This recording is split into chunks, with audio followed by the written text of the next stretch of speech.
though. We should probably do that right now. Yeah. Jonathan Tavernari is that man who is going to fill the void. What's up? That Jerem just presented. And joins us from Sao Paulo. JT, thanks for making time for us in traffic, no less.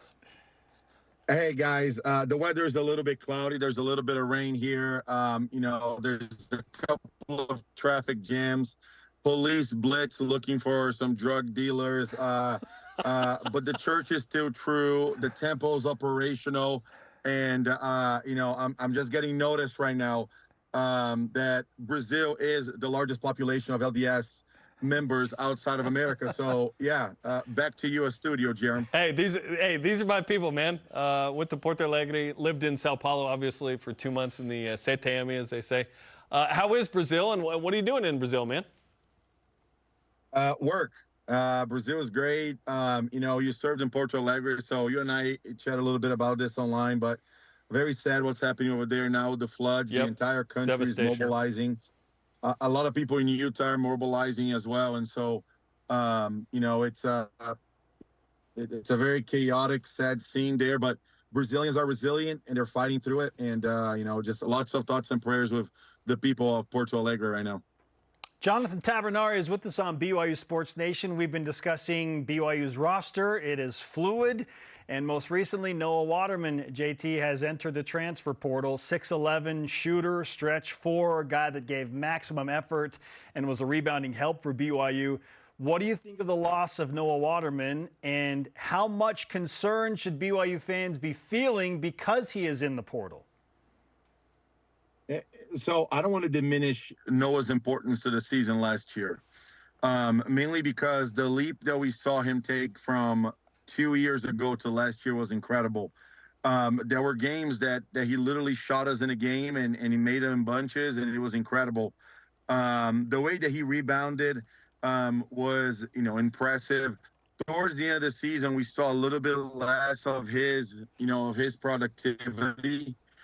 But nonetheless, someone that the BYU wouldn't have had the incredible journey and season that they had last year without.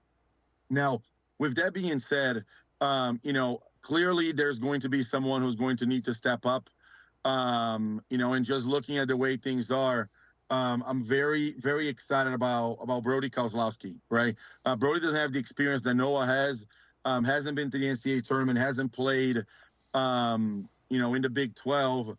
But Brody's tough, man. And, I think you guys, both of you, we've talked about this. I'm extremely high on him. My expectations for him himself are very high, and also for the program is high. And so, I think that if BYU can convince Noah that, hey, give us another go, or if there's somebody that can fill in those needs. But, I think it's a big miss for BYU.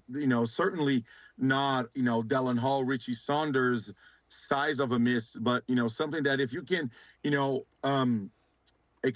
good choices come from experience. Experience comes from making bad choices. And what I mean by that is Noah has a lot of experience, got a lot of good experience because of all he has been able to accomplish. And so, to me is one of those things that if, he is able to, come back and, just looking at these numbers that you guys have on the screen, this is a very impactful player that I hope that we can get it back, or, I don't know how many more guys in the portal that, understand BYU and have the ability to come to BYU and perform the way Noah has done. And, his deep blue that BYUtv has done is incredible.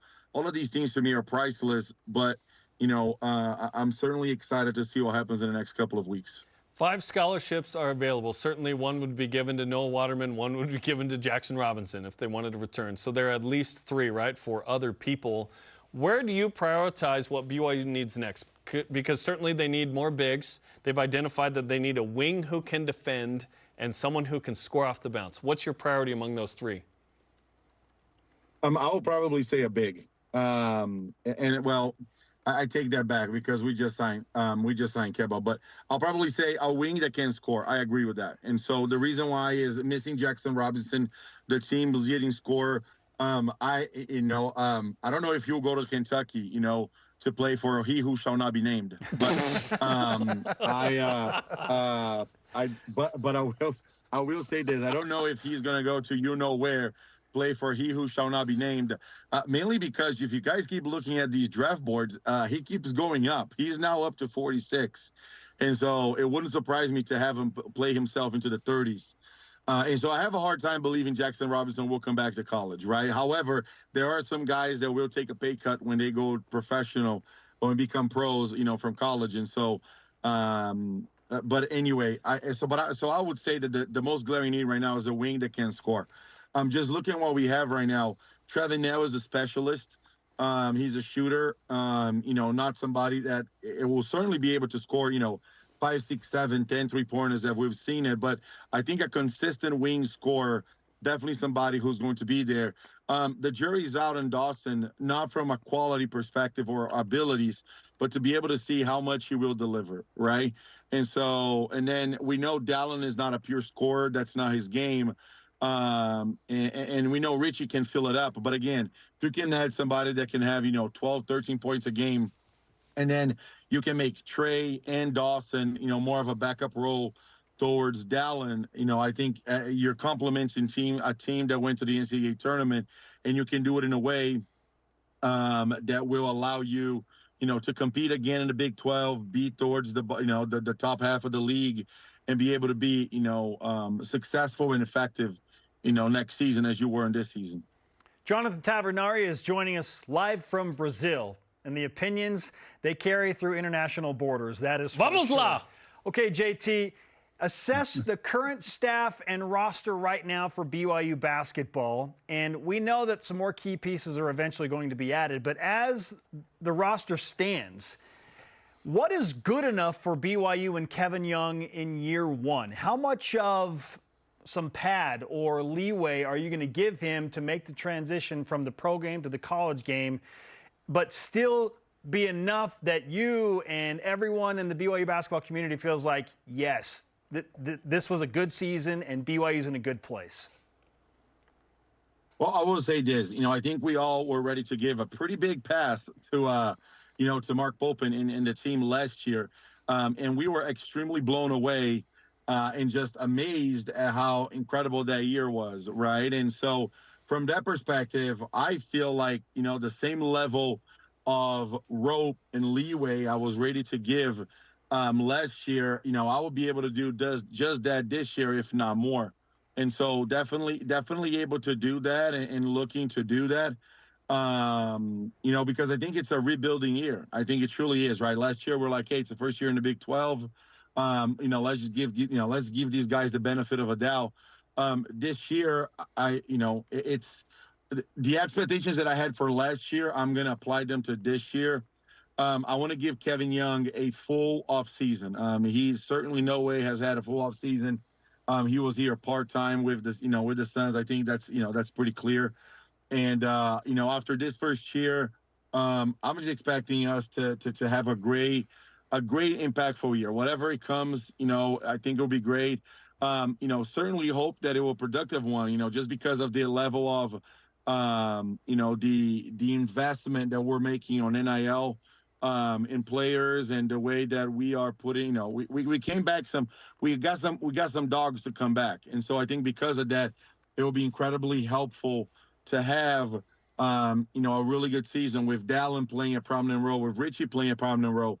I don't want to say that I just want to go through the motions this year. Certainly Kevin will not want to do that with Chris Burgess. I think is an amazing hire. Brian thinks is an amazing hire, just the chief of staff, the role and everything he's doing. I think those are amazing things. Adding Keba, a true rim protector. We haven't had one, since Matt Harms? I forgot his name. Matt Harms. Thank you. Yes, yep. I was going to say the tall Dutchman. We haven't had a true one since Matt Harms. And so to be able to have somebody like that with Keba, I think is impressive. And so, I would say that my hope, Jerem, like we used to say with Coach Rose, our hope is, our goals are to accomplish A, B, and C. I think our goals with this year will be finishing the top half of the Big 12, fight for the NCAA tournament, if not have a fantastic run in the NIT. I think those expectations are realistic. I don't think in no way, shape, or form we're probably going to have the number one net team in the nation and all of that. But again, we all were expecting, very low things out of last year's team, and we ended up having a magical run. So, Jonathan Tavernari is on BYU Sports Nation. We appreciate the time as always, JT. Your insights are always on point. We enjoy talking with you. Please travel safely while you're in traffic. I will do. I appreciate it, guys. Thanks for having me. One last thing I just want to share. Again, thoughts and prayers for the people of Porto Alegre. Yeah. As Jerem can probably attest, things are kind of tough over there. And I appreciate you guys do. And always and forever, go Cougs. You got it. Absolutely. Jonathan Tavernari Thanks, JT. from Brazil.